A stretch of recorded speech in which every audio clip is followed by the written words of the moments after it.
Bienvenue dans le podcast Femmes puissantes, Femmes inspirantes. Mon nom est Lynne Saint-Amand et c'est un plaisir d'être avec vous à chaque semaine. Je vous remercie sincèrement de faire partie du podcast Femmes puissantes, Femmes inspirantes. Nous sommes en Europe, nous sommes en Espagne, en Belgique, en Allemagne, en Afrique, au Canada, partout. Alors je vous remercie. Continuez de partager le podcast au plus grand nombre de femmes possible. Abonnez-vous au podcast sur Stitchers, iTunes, Google Podcasts et sur lynnesaintamand.com. Faites-le d'écouter à chaque semaine également. Comme ça, vous allez avoir une notification à chaque semaine quand on sort un nouveau podcast. Je vous remercie sincèrement. Alors, qu'est-ce que je fais avec ce podcast-là? Tout simplement, j'accompagne des femmes, des milliers de femmes à reprendre leur puissance, leur pouvoir, s'aimer, se libérer, rayonner qui elle est pleinement grâce au féminin sacré. Le féminin sacré a totalement changé ma vie et c'est pour ça que j'adore l'enseigner, le partager dans différents coachings, accompagnements, conférences et formations. Alors aujourd'hui, j'aimerais que tu partages le podcast au plus grand nombre de femmes possible pour que justement ma mission fait en sorte que chaque femme peut reprendre sa puissance, son pouvoir, s'aimer, se libérer, rayonner qui elle est pleinement, sans excuses et juste être la meilleure version d'elle-même, être la meilleure personne qu'elle peut être, juste être qui elle est pleinement, en écoutant son cœur, son intuition et son âme. Et je vous remercie, je vous dis amour, gratitude et lumière, et on commence dès maintenant. Alors aujourd'hui, j'aimerais vous parler de comment se respecter et comment se faire respecter. Et je vous dirais, la première chose que j'aurais à vous poser comme question, la première question existentielle, c'est: est-ce que tu te respectes en premier? Est-ce que tu t'accordes le respect dans la journée? Ou si tu dis oui à tout et qu'en réalité, ça te tente de dire non aux choses que les gens te proposent. Parce que le respect, mesdames, commence par soi.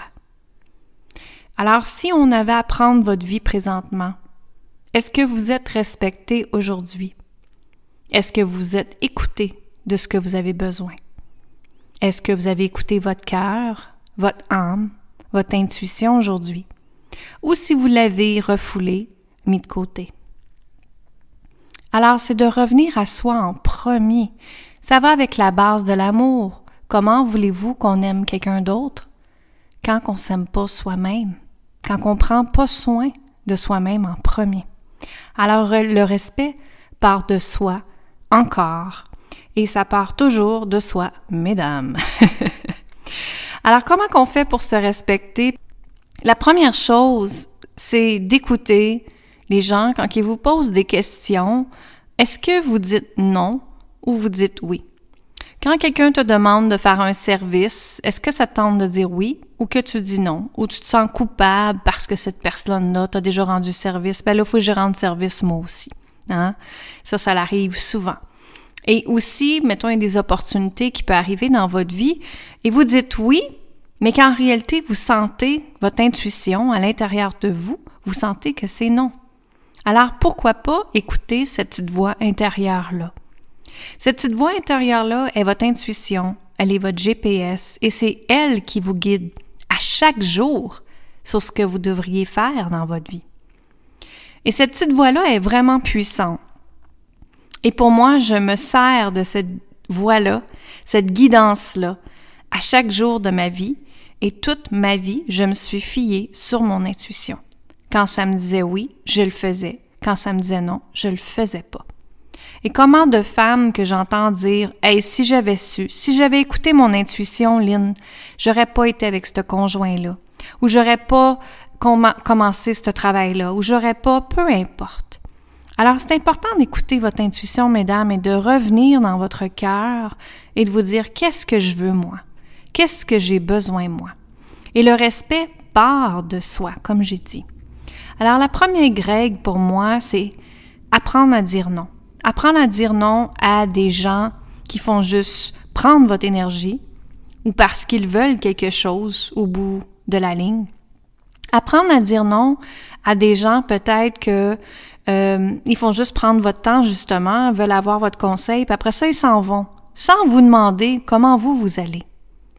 Apprendre à dire non, c'est aussi Ça peut être à des conjoints ou des hommes qui vous approchent dans votre vie. Vous sentez que c'est pas la bonne personne, mais vous dites oui parce que vous avez peur d'être seul. Apprendre à dire non, c'est tout simplement s'aimer à chaque jour et se respecter, mesdames. Alors, qu'est-ce qui est correct pour toi? Ressens qu'est-ce qui est correct pour toi et ensuite écoute cette voix intérieure-là, c'est tellement important. Alors, j'aimerais te partager quelque chose avant qu'on aille plus loin parce que je viens de finir un coaching de groupe qui s'appelait Puissance Infinie. Et d'ailleurs, Puissance Infinie repart, on le commence le 10 septembre, si je me rappelle bien. Alors, elle me dit ce que Puissance Infinie m'a apporté, un regard différent sur ma vie. Comment exploiter au mieux mes capacités, me faire avancer avec douceur et bienveillance envers moi-même. Tout au long de ces 12 semaines, mes émotions ont fluctué pour au final d'apprendre plus de choses sur moi, qui je suis, qui je veux être maintenant et incarner dès à présent cette femme. Une formation avec un groupe de femmes touchantes et fortes. Lynn nous accompagne et Lynn nous a accompagnés et est une femme qui incarne réellement sa mission de vie et qui fait tout pour notre bien-être. Gratitude à la vie de l'avoir mis sur mon chemin. Alors ça, c'est une cliente qui vient de finir Puissance Infinie et c'est justement ça, Puissance Infinie, c'est de apprendre à reprendre votre puissance et vous respecter et se respecter. Alors, une autre chose que j'ai à vous poser comme question, c'est que le respect doit être aussi avec votre conjoint, avec vos enfants, avec votre amitié, vos amis. Est-ce que votre conjoint, votre chum, votre mari, peu importe, vous respecte? Est-ce que le couple va vous respecter justement? Ou est-ce qu'il y a déjà eu des tricheries à quelque part? Ou est-ce qu'il y a eu du manque de respect à quelque part? Le manque de confiance n'est pas rétabli? On s'entend que dans ce temps-là, le respect est dur à être rétabli dans un couple. Alors, le respect va sur les deux côtés, mesdames. La façon que les gens vous traitent et la façon que vous traitez les gens. Et c'est la même chose avec vos enfants. Ma petite fille, elle a 6 ans, mais croyez-moi, je tiens mordicus à ce qu'elle me traite avec respect et vice-versa. Quand elle dit des mots, je lui dis que c'est blessant ces mots-là. Et quand elle dit des beaux mots, je lui remercie avec douceur de qui qu'elle est. Alors, à chaque jour, je m'accorde le respect et je demande le respect envers mon conjoint, ma fille et mes amitiés et mes amis. Et j'ai peut-être pas beaucoup d'amis, mais par contre, les amis que j'ai, je sais que c'est des femmes solides. Je sais que c'est des femmes que quand on se rencontre, on est contente de se rencontrer et qu'on échange mutuellement sur chacun de nous comment qu'on va. Pas juste d'un côté. Hein? Ça, c'est pas nécessairement une très bonne amitié. Parce qu'il y a des amitiés qui nous drainent. Il y a des amitiés que la personne veut juste savoir votre façon de penser, puis ensuite, il vous demande même pas comment vous allez-vous. Ça, c'est pas vraiment une amitié. C'est tout simplement quelqu'un qui est dans notre vie, qui passe et qui s'en va. Alors, on traite les gens avec respect, et c'est autant notre conjoint, enfants, nos amis, nos partenaires d'affaires, les gens qui travaillent avec nous, peu importe, c'est ça. Alors moi, ma valeur première dans mon entreprise et par moi-même, le respect, l'authenticité, c'est ma valeur. En fait, ma deuxième valeur, la première est la liberté, mais la deuxième est le respect et l'authenticité. Et ça, c'est super important avec moi, autant avec mes clients. Je vais traiter toutes mes clientes avec respect et vice-versa, j'exige que mes clientes me traitent avec respect. Alors, quand ça se passe à ce moment-là, quand c'est sur les deux côtés, c'est certain que les gens vont vous traiter avec respect. Et quand on reçoit des commentaires négatifs, est-ce que c'est des bons commentaires négatifs ou si c'est des commentaires destructeurs? Là, je n'aurais pas parlé de réseaux sociaux aujourd'hui, mais quand vos amis vous donnent des commentaires, est-ce que vous êtes réceptive à les écouter? Et peut-être qu'il y a une petite vérité dans ça. Hein? C'est sûr que notre ego nous dit tout le temps « On a de la misère à le recevoir, peut-être, qu'est-ce qu'ils nous disent. Mais en arrière de ça, il y a peut-être une petite vérité et c'est à vous de voir si cette vérité-là, elle peut être travaillée sur ou pas. C'est vous qui décidez ce que vous voulez faire. Mais moi, j'aime ça, appeler ça plus des feedbacks, des bons feedbacks. Pas des critiques, mais des feedbacks. Le genre de conversation que vous vous échangez des questions. Parce que des questions, c'est très, très puissant. Et nous, en tant que coach, justement, notre devoir est de vous poser des questions.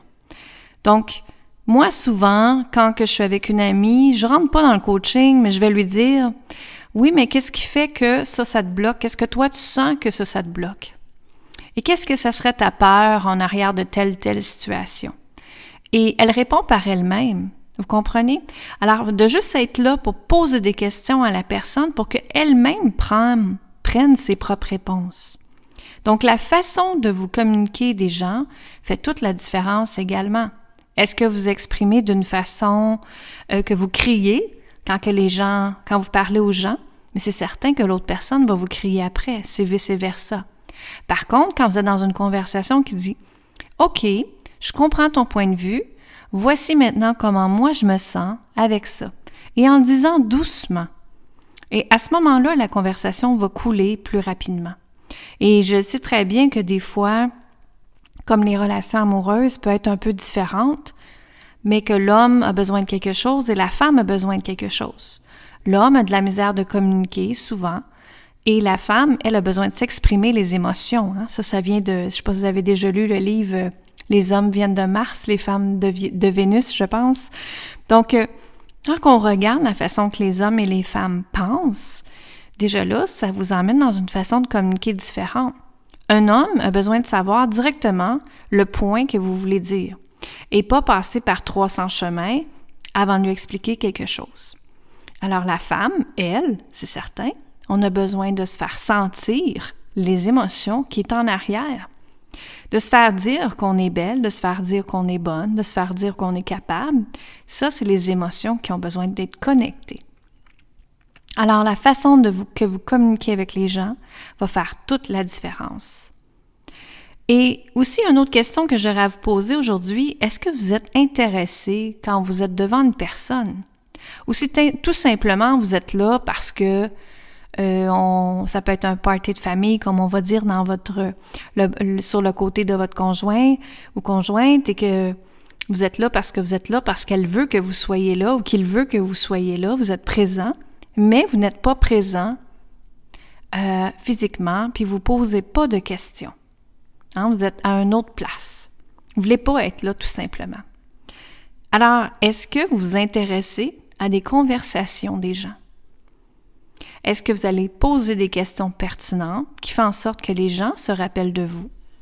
Ou tout simplement, vous ne dites rien, puis ça ne vous tente pas d'être là, vous avez hâte de partir? Alors, c'est vice-versa les conversations, c'est vice-versa le respect. Et vous m'avez souvent entendu parler du livre « Conversation avec Dieu », à lire absolument. Et c'est traiter les gens avec amour, tout simplement avec amour. Traiter les gens avec amour, avec respect, c'est ça. De revenir à la source de l'amour, faire tout avec amour, avec bienveillance, avec compassion, avec empathie. Hein? Ça part de là. Alors, si tu n'es pas bienveillante envers les gens, c'est certain qu'ils ne le seront pas envers toi. C'est l'effet miroir. Si tu as de la compassion pour toi-même, tu vas avoir de la compassion pour les autres. Et je vous invite aussi à penser, si vous rentrez à une place ou dans un party de famille et qu'il y en a qui sont tout le temps à prédire « moi, moi, moi hein? ». Le fameux « moi, moi, moi », c'est l'ego qui a besoin de parler, c'est l'ego qui a besoin de se vanter. Il faut que tout le monde les regarde pendant qu'eux autres font leur speech de qu'est-ce qui s'est passé dans leur journée ou leur vie ou peu importe. Mais il y en a qui ont juste besoin de plus d'attention que d'autres et c'est correct comme ça. Mais ce que je veux dire, c'est que est-ce que vous écoutez les autres ou vous êtes juste moi, moi, moi? Alors, surprenez-vous pas si vous êtes juste moi, moi, dans un party, dans une famille, dans un regroupement de travail. C'est certain que les gens, ça se peut qu'ils soient moins intéressés à vous, ou peut-être plus, ça dépend ce que vous dégagez. Alors, c'était ça que je voulais faire comprendre aujourd'hui, que le respect part de soi, que le respect est une énergie qu'on dégage, justement, et qu'elle est imprimée partout dans notre vie, avec notre entourage, notre enfant, notre conjointe, nos amitiés, notre travail, tout ça. Alors, si vous avez à regarder, on va dire la roue du respect aujourd'hui, je vous invite à penser de 1 à 10. Est-ce que vous vous respectez? 10 en étant oui toujours. Et dans votre travail, est-ce que vous vous faites respecter de 1 à 10 avec votre conjoint, conjointe, de 1 à 10, avec vos enfants, amitié et tout ça. Alors, de noter de 1 à 10 comment vous avez le respect dans votre vie. Et justement, vous allez pouvoir voir si vous vous donnez le respect. Donc, quand on a le respect, on a l'amour pour soi. Quand on a le respect, bien justement, mesdames, on est une déesse. Je t'invite d'ailleurs à aller voir l'entrevue que j'ai faite sur les déesses. Qu'est-ce qu'une déesse sur le podcast? Parce que quand on est une déesse, on peut justement incarner notre plein potentiel, on rayonne pleinement, on peut collaborer avec les autres et on a le respect intégré en nous, l'authenticité intégrée en nous et on fait tout par amour pour soi, sans attente. L'amour pour les autres est sans attente également. Donc, si ça te tente d'aller encore plus loin, je t'invite à mon vidéo gratuit qui est sur linsaintamant.com qui s'appelle « Comment s'aimer et se respecter ». Et c'est un petit vidéo d'une 10aine de minutes qui explique justement comment tu peux t'aimer encore plus, comment tu peux avoir plus de respect dans ta vie et des trucs justement pour te permettre de t'aimer, de respecter, prendre soin de toi, t'offrir du temps de qualité à chaque jour et te permettre de juste rayonner qui tu es pleinement. Alors, je vous remercie sincèrement. Allez voir sur linsaintamant.com comment s'aimer, se respecter. Allez chercher le vidéo gratuit et puis y accéder immédiatement. Je vous invite à me suivre également sur Instagram, Facebook, LinkedIn, Lynn Saint-Amand. J'ai ma chaîne YouTube également. Et puis, partagez le podcast au plus grand nombre de femmes possible sur la planète pour que la planète puisse justement changer, évoluer, s'aimer, rayonner, reprendre notre pouvoir, notre puissance et juste être qui on est pleinement. Alors, je vous dis amour, gratitude et lumière, Lynn Saint-Amand, et je vous dis bonne fin de journée. À la prochaine. Bye bye.